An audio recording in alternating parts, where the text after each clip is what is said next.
and to find that consecutive sentences are not disproportionate to the seriousness of the offender's conduct. Facts in this case show innocence, not guilty.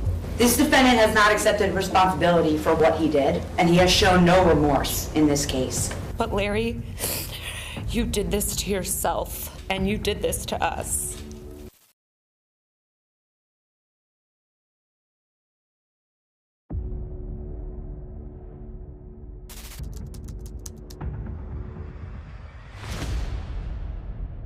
Welcome to Franklin County Courthouse, where Terry McFadden has been charged with 2 counts of rape.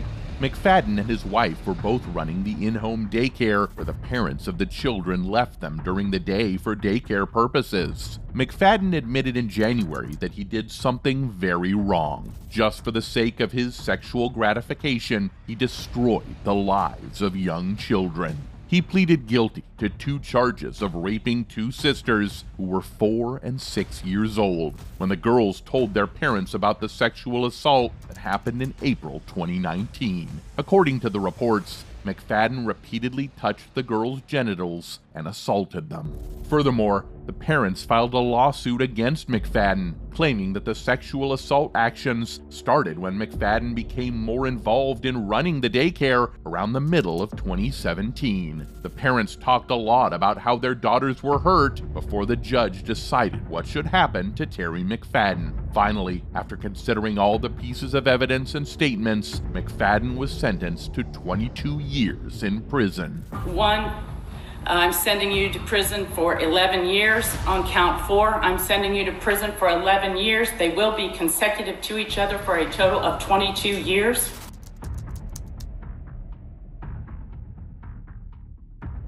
Our second stop is at the Eaton County Courthouse, where Larry Nassar has been charged with 22 counts of first-degree criminal sexual conduct with minors and child pornography. He was an American doctor who worked with athletes. He sexually assaulted and took advantage of many young girls, especially those on the gymnastics team. In 2016, Nassar was accused of assaulting at least 265 young women and girls. He pretended to give them medical treatment, but he was doing bad things to them. Some of these girls were on the Olympic and national gymnastics teams. In February 2017, 3 former gymnasts talked on TV about how Nassar had sexually abused them. Because that would make it easier for him to work on me. And within minutes, he had his fingers in my vagina. The FBI then immediately asked, "Did he insert his fingers into your rectum?" I said no, he never did. They asked if he used gloves. I said no, he never did. They asked if this treatment ever helped me. I said no, it never did. This treatment was 100% abuse and never gave me any relief.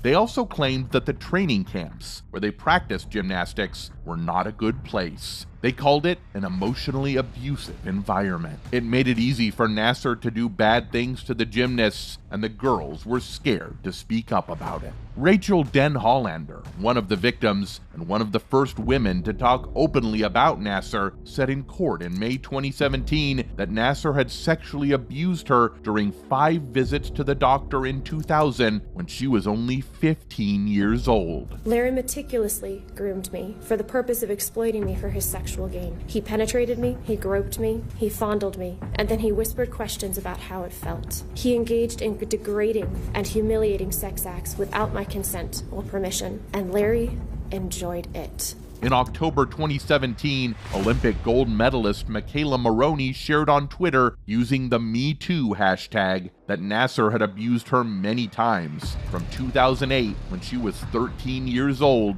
until she stopped doing gymnastics in 2016. Michaela Maroney then took legal action against Nassar, Michigan State University, the United States Olympic Committee, and USA Gymnastics. In her lawsuit, she said that USA Gymnastics tried to hide the abuse by making her sign an agreement not to talk about it when they paid her $1.25 million. Maroney's lawyer, John Manley, called Nassar a pedophile doctor. Nassar was given a 60-year prison sentence on December 7, 2017. It was because he admitted to having inappropriate pictures of children and trying to hide evidence. Then, on January 24th, 2018, he got an additional 40 to 175 years in prison in Michigan for admitting to 7 counts of hurting others. On February 5th, 2018, Judge Janice Cunningham in Eaton County decided that Nassar would be in prison for at least 40 years to 125 years. Nassar apologized for all the bad things he did, and he mentioned that the pain he felt from what his victims said was much less compared to the pain he caused them. But Larry, you did this to yourself, and you did this to us. However, the judge thought Nassar had not fully understood how much harm he caused. Nassar's time in state prison started after he finished the time he got for federal child pornography charges. The judge also said that any state sentence Nassar got should be added to the federal sentence, keep him in prison for a very long time.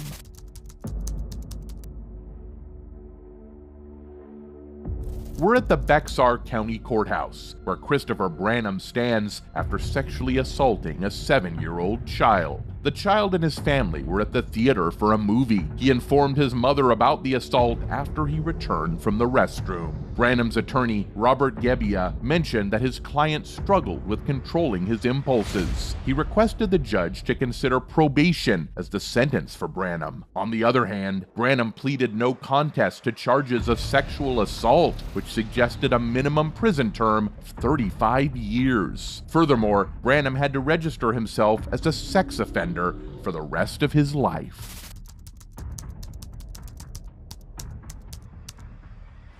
Up next is the Columbia County Courthouse, where a Columbia County jury convicted John Acklin of 1 count of course of sexual conduct against a child, 10 counts of criminal sexual act, 1 count of aggravated sexual abuse in the 1st degree, and 4 counts of aggravated sexual abuse in the 2nd degree. This 56-year-old guy used to live in Livingston, but then shifted to Bandera, Texas. He received the highest possible sentence from Judge Jonathan D. Nichols in Columbia County Court. What disturbed the court the most was the way Acklin assaulted 2 children in Livingston from December 2004 to March 2006. As per the reports, the children were below the age of 11 when the assaults happened. The abuse stopped after Acklin moved to Texas, according to state police. This guy didn't deserve any chance of leniency, and the judge did justice. He sentenced Acklin to 335 years in state prison.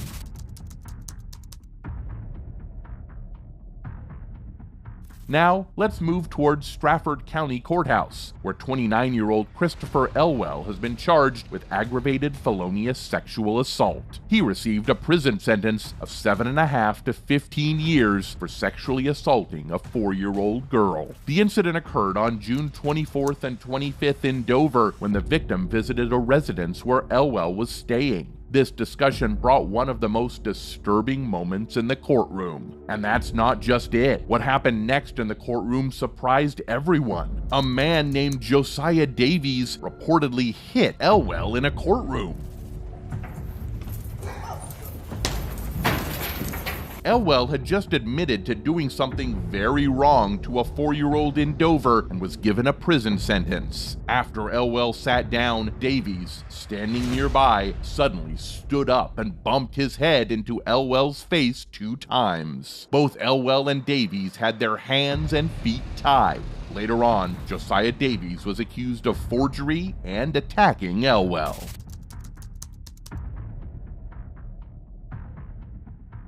Our last stop is at the Broward County Courthouse, where Francisco Javier de Aragon was declared guilty on May 18th for all of the charges against him, including 1 count of sexual battery on a child, 3 counts of lewd and lascivious molestation, and 1 count of battery. These incidents happened during a swimming class at the Deerfield Beach Aquatic Center 2015. All 3 kids who were affected spoke up in court. One of them clearly told everyone that the lifeguard touched their private part. So he put his hand on the private part. And And that's not it. There was no remorse and acceptance from D'Aragon. He kept saying he didn't do anything wrong. He insisted that any contact might have been unintentional while teaching the kids to float, and they might have misunderstood. However, the jury didn't believe him, and the judge didn't offer leniency. This defendant has not accepted responsibility for what he did, and he has shown no remorse in this case. In the end, Francisco Javier D'Aragon was sentenced to 4 life sentences. Moreover, when he was being sentenced, he cried and said, "I love you," to his wife. His wife stood by him constantly and was there with him. That's all, folks. I hope you enjoyed the video. I know you'd love to watch more crazy moments in the courtroom, so subscribe to my channel to keep on getting new updates. Bye.